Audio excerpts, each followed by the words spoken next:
I will retire at the right time. August 2027. We have amongst us some vice chancellors. I shared the tag vice with them. I don't want to forget them. We must form a union to get a substitute name. Sri Sarbanand Sonowal ji lacks one thing terribly. He doesn't know how to quote enemies because he has none. And ladies and gentlemen, my docket is full of them. I need guidance from our ex-faculty that can help me tide over this very daunting, menacing problem. I can only assure you my fullest commitment to be a good student. Professor Shanti Shri Droupadi Panditji, Vice Chancellor JNU, Professor M.S. Chetra, Director ICSA, Akhil Bharatiya टोली सदस्य प्रार्थना प्रवाह, माननीय Nand Kumar ji, please you may retire. I will retire at the right time. August 2027. Subject to divine intervention. माननीय Nand Kumar ji, we have Padam Shri Dr. M.D. Srinivas, a person who has focused on something unique, history of science and technology. We have amongst us some vice chancellors. I shared the tag vice with them. I don't want to forget them. We must form a union to get a substitute name. Because unlike me, most do not suffer vices. But trust me, my vices have nothing to do with my marriage or my profession. So Vice Chancellor Nirja Gupta ji, Professor Yugani Goyal ji, then we have amongst us Professor Ram Subramaniam ji, IIT, Bombay.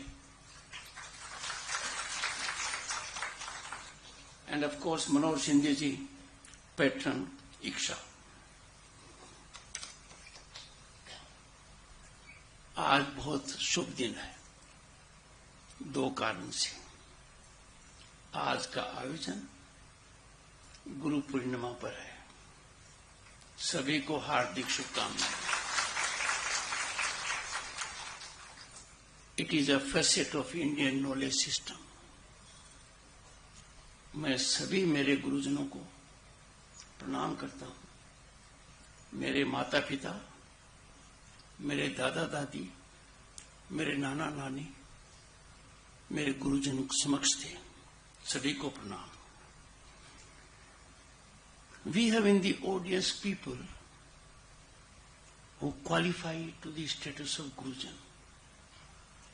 My respectful reverence to all of you. Friends, it is a delight to inaugurate first annual academic conference on Indian knowledge system.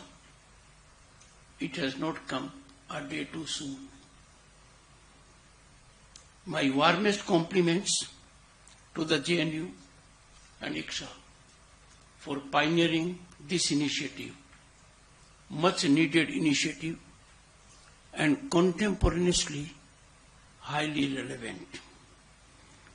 At the heart of this conference lies a profound truth, undiluted, unqualified. India is not just a political construct.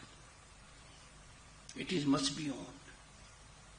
It wasn't formed in the mid-20th century.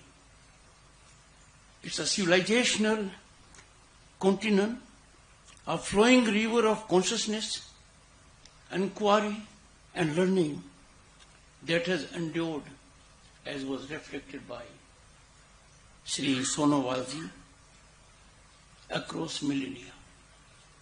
I have a small caveat. Mine is not a keynote address.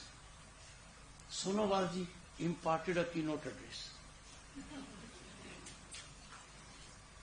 Friends, countries live in centuries. India thrives and lives in yugas. Yug. Bharat breathes through recitation of Vedas and Upanishads. It speaks through the intricate sutras of Panini. It calculates with the precision of Aryabhat, and it governs with the prudence, patience, sagacity of Kautilya. India is unique in the world, on the planet. India's story is an unbroken narrative of human aspiration towards knowledge, harmony, transcendence. Long before universities of Europe came into being, these universities began to stir. India had already established, much before, thriving centers of learning. Our ancient land was home to luminous centers of intellectual life. Takshila, Nalanda, Vikramshila, Vallabhi, Odantpuri. These were the towering citadels of knowledge. Their libraries were vast oceans of wisdom, housing tens and thousands of manuscripts. These were global universities where seekers came from lands near and far, from Korea and China, Tibet and Persia. These were spaces where the intellect of the world embraced the spirit of Bharat. That inclusivity which some try to teach us, they should be learning from us.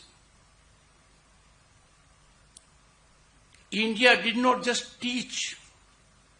India welcomed, debated, exchanged, and inspired. Let me read out a quote from Max Muller's lecture to incoming British ICS officers, because it bears relevance. I quote, "If I were asked under what sky the human mind has most full developed, some of its choicest gifts has most deeply pondered on the greatest problems of life, and has found solutions of some of them which well deserve the attention even of those who studied Plato and Kant, I should point to India," unquote. Friends, it was nothing but articulation of eternal truth. But then, friends, came an interregnum, a very gory interregnum. Barbarism prevailed over civilization. An unlettered Turco-Afghan military general, Bakhtiar Khalji, ravaged the centers of learning and repositories of learning, wiping off a store of knowledge that was accumulated over centuries painstakingly. Islamic invasion of India caused the first interlude in the glorious journey of Bharatiya Vidya Parampara. Instead of embrace and assimilation, there was contempt and destruction. The British colonization brought forth the second interlude, when Indian knowledge system was stunted, stymied, and subverted. Centers of learning changed their motives. the compass was moderated. The North Star was changed. From bearing sages and savants, it started producing clerks and yeomen. The needs of the East India Company to have brown babus replaced the need of the nation to have thinkers. Our glorious, inalienable facet over millennia. We stopped thinking, contemplating, writing, and philosophizing. We started cramming, regurgitating, solving. Grades unfortunately replaced critical thinking.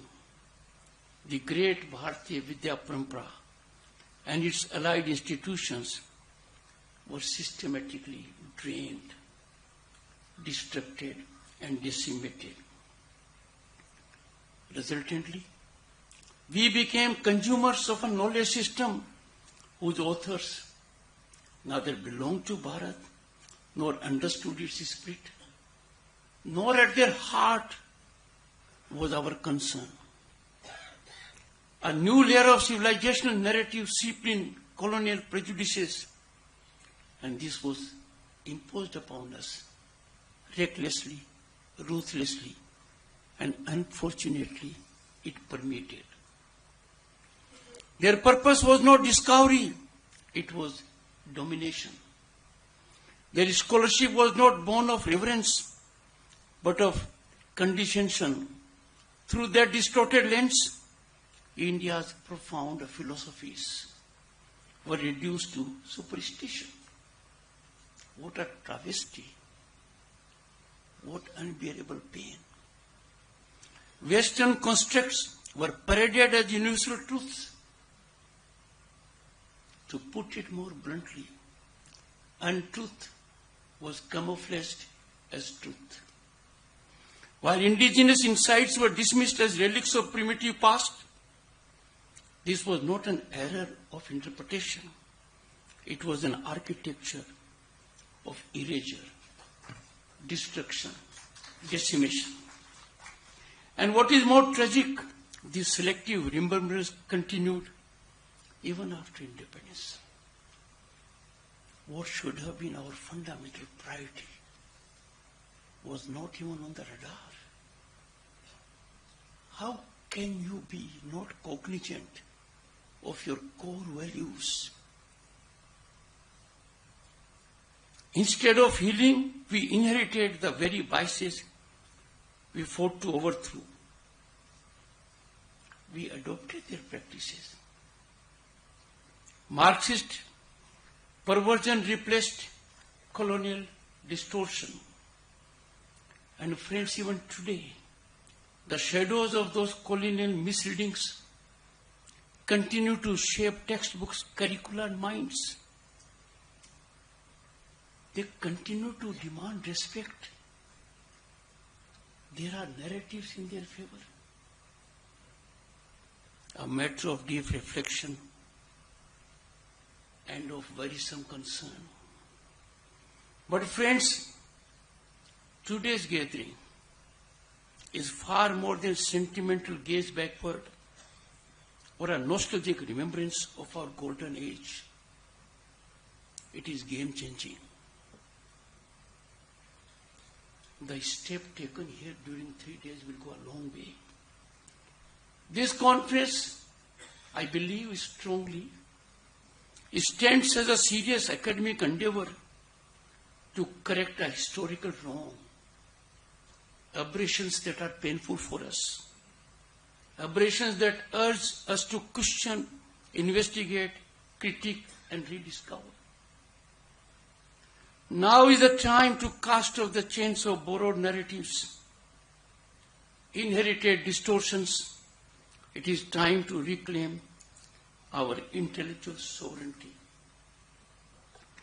This will be done, friends, through hard and patient scholarship. We would require an army of translators, researchers, PhDs, postdoctors, professors, analysts, linguists, modelers, and the like.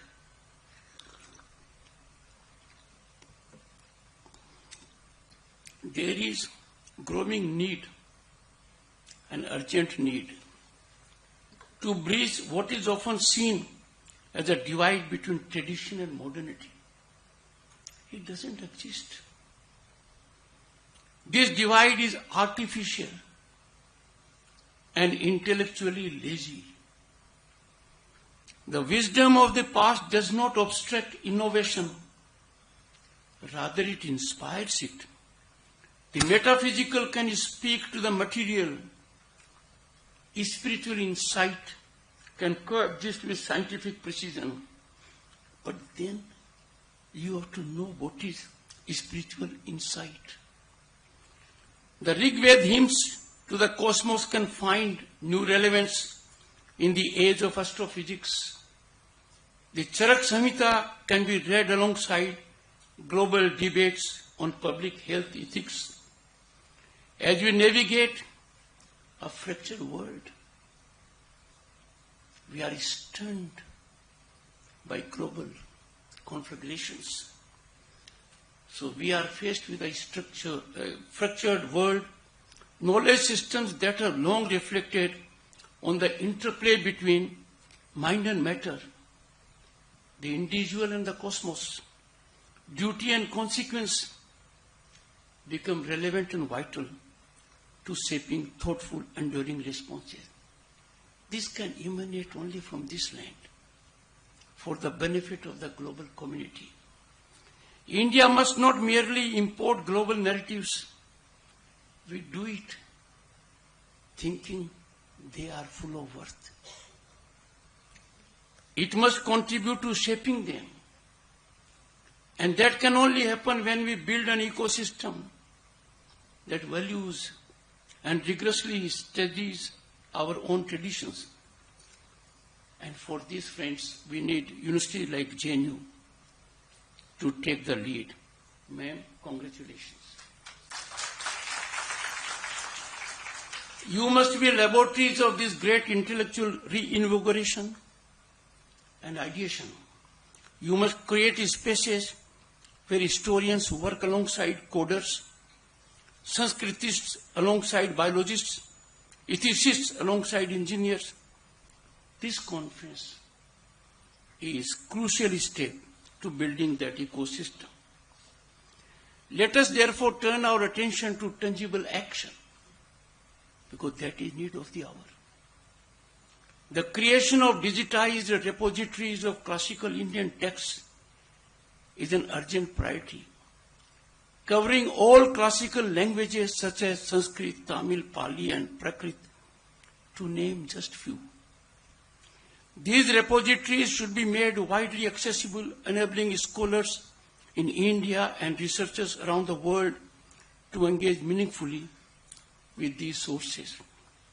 Equally essential is the development of training programs that empower young scholars with robust methodological tools, blending philosophy, computational analysis, ethnography, and comparative inquiry to deepen their engagement with Indian knowledge system.